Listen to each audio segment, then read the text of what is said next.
détresse respiratoire. On utilise également des antalgiques et des antiviraux. L'indication se fait en fonction de la symptomatologie. Dans la prévention, il faut respecter les règles universelles d'hygiène et la prévention de la poliomyélite repose sur la vaccination. En quatrième point, on verra la scarlatine. La scarlatine, c'est une infection bactérienne qui est due au streptocoque bêta-hémolytique du groupe A, qui est responsable des angines bactériennes chez l'enfant. Elle est fréquente chez l'enfant de 5 à 10 ans. Le diagnostic, il est clinique. Le traitement repose sur une antibiothérapie. Le pronostic, il est bon. Dans la forme non compliquée de l'enfant, on a une phase d'incubation qui dure au maximum 24 heures.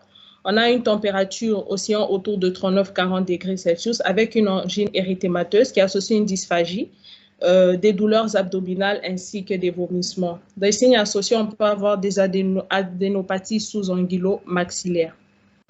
À la phase éruptive scarlatiniforme, on a un exanthème maculopapuleux en nappe d'aspect granité, sans intervalle de peau saine, parsemé de minuscules aspérités donnant une sensation de papier sablé.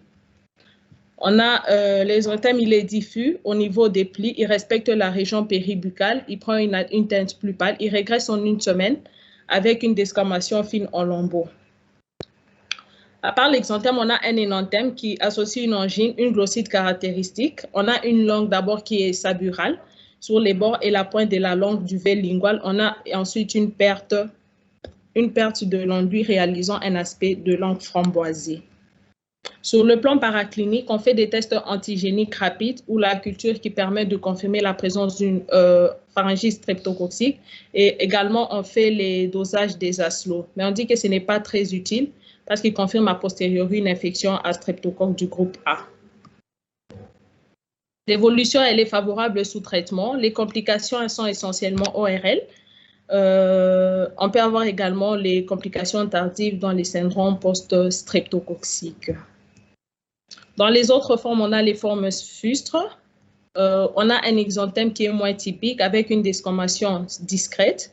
On a les formes extrapharyngées qui sont post-opératoires et obstétricales chez les femmes. On a les formes malignes qui sont rares, mais les tableaux évoquent celui d'un choc toxique streptococcique. Le diagnostic, à l'anamnèse, on va rechercher une notion de contagion ou d'angine à streptocoque du groupe A. Sur le plan clinique, on aura une éruption caractéristique qui survient au décours d'une angine. Et la paraclinique, c'est les tests de diagnostic rapide, le strep test, qui confirme l'origine streptococcique de l'éruption fébrile. Le diagnostic différentiel se fait avec la maladie des Kawasaki, les toxidermies, ainsi que les exanthèmes d'origine virale tels que la mononucléose, la rubéole et le cytomégalovirus. Comme diagnostic étiologique, les germes, c'est principalement les streptocoques bêta-hémolytiques du groupe A. La porte d'entrée, elle est principalement aérienne et le terrain, elle atteint plus le jeune enfant. Le but, c'est éviter les complications, guérir et traiter la maladie. Les moyens, il y a un repos strict au lit. On peut utiliser des drogues en cas de choc, on l'a dit. Il y a également l'antibiothérapie, c'est l'amoxicillin clave, à 80 à 100 mg kilo en 3 prises, ainsi que les antalgiques et antipyrétiques. Les indications, l'antibiothérapie de première intention, c'est l'amoxicilline. Et en cas de fièvre, on donne des antipyrétiques. En cas de choc toxinique streptococcique, on va faire une prise en charge initiale du choc en faisant un remplissage et on administre une antibiothérapie adaptée. En cas de rhumatisme articulaire aigu, le traitement associe le repos, un traitement anti-inflammatoire ainsi qu'une antibiothérapie. Et lorsqu'il y a une glomérulonéphrite post-streptococcique, on fait un régime désodé ainsi qu'un traitement antihypertenseur. Dans les mesures de prévention, il faut renforcer les mesures d'hygiène, il faut surveiller les sujets contacts d'un patient atteint d'une infection invasive et mettre en route une antibioprophylaxie chez les sujets proches avec des facteurs de risque. Et enfin, c'est le molluscum contagiosum. C'est une infection qui est contagieuse cutanée d'origine virale causée par les virus du groupe poxvirus. C'est une pathologie qui est rare avant l'âge d'1 an, mais elle est fréquente surtout chez les enfants d'âge préscolaire, moins de 5 ans. Elle est très contagieuse, mais caractérisée par sa bénignité. La transmission sexuelle est également retrouvée chez les adultes. À la phase d'incubation, elle dure 2 à 7 semaines. Elle peut être aussi longue que 26 semaines. On a un état général conservé. On a des lésions qui sont localisées à la peau, qui réalisent des petits nodules d'environ 8 mm, qui siègent sur le tronc, le visage et les organes génitaux externes, donnant un aspect blanc nacré, perlé, ombiliqué, qui peuvent aussi apparaître à des endroits où la peau subit un frottement ou des zones humides. Voilà là une iconographie d'un patient atteint de molluscum contagiosum. Le diagnostic, à l'anamnèse, on va rechercher une notion de contagion familial ou bien une immunodépression. À la clinique, on va retrouver des petites excroissances qui sont fermes, des couleurs chair ou blanc nacré, dont le centre est affaissé, étendu sur le corps. Et la paraclinique repose sur la PCA. On fait une biopsie cutanée qui va confirmer le diagnostic et va permettre d'éliminer une autre pathologie. Le germe, c'est essentiellement le mollusquipoxvirus. La porte d'entrée, elle est interhumaine. On peut avoir également une transmission sexuelle chez les adultes, comme on l'a dit, ou bien indirecte par intermédiaire d'objets qui sont contaminés. Les terrains, c'est plus les jeunes enfants et l'enfant immunodéprimé. Le but, c'est soulager les malades, éviter et traiter les complications. Les moyens, on utilise des crèmes, on fait une cryothérapie. Elle est indiquée dans les formes sévères défigurantes observées, surtout chez les patients qui sont immunodéprimés. La prévention repose essentiellement sur les mesures d'hygiène, à savoir les lavages des mains. Il faut isoler les patients qui sont contagieux. Il faut éviter les contacts peau à peau avec les patients qui sont contaminés et éviter les échanges des serviettes humides.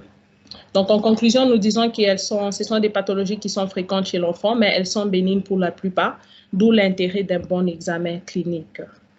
Je vous remercie.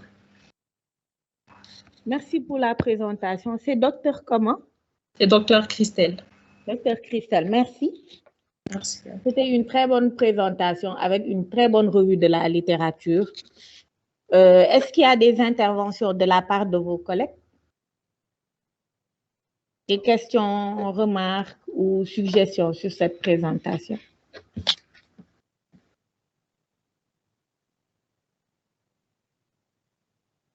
Oui, docteur Joyce. Merci beaucoup merci, docteur Djenaba. Merci beaucoup pour la présentation, docteur Christelle. Par rapport à la roséole, je pense qu'il faudrait ajouter qu'il y a des taches de Nagayama qui sont des taches caractéristiques concernant la roséole, sauf si je me trompe. Et également au niveau du syndrome Pierre-Mambou, je pense également que c'est un syndrome qui, chez certaines personnes, peut toucher également les fesses. Oui, effectivement. Djenaba, la question est pour vous. Je voudrais savoir, est-ce que la maladie de Gianotti-Costi, elle est retrouvée dans notre contexte au Sénégal et dans les pays en voie de développement? Est-ce que la maladie de Gianotti-Costi, oui, est-ce que c'est retrouvé dans notre contexte, à savoir les pays en voie de développement, sachant que c'est aussi une forme de maladie active chez l'homme? Merci. Bon, personnellement, je n'ai jamais je n'ai jamais reçu de malade présentant ce syndrome dans les services, à vrai dire. Donc, je ne maîtrise pas trop cette pathologie-là. Je ne sais pas si les autres ont eu, mes collègues ont eu des expériences, les autres profs et assistants, je vais voir avec eux. Mais moi, personnellement, je n'ai pas d'expérience sur cette pathologie. Sinon, elle a effectivement raison pour les taches de Nagayaki, je pense. Voilà, il faut le rajouter dans la roséola infantum ou exanthème subi. D'accord.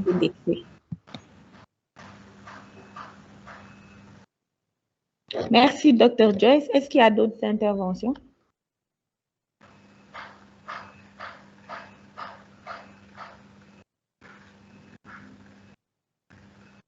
Donc, apparemment non. Donc, je vais juste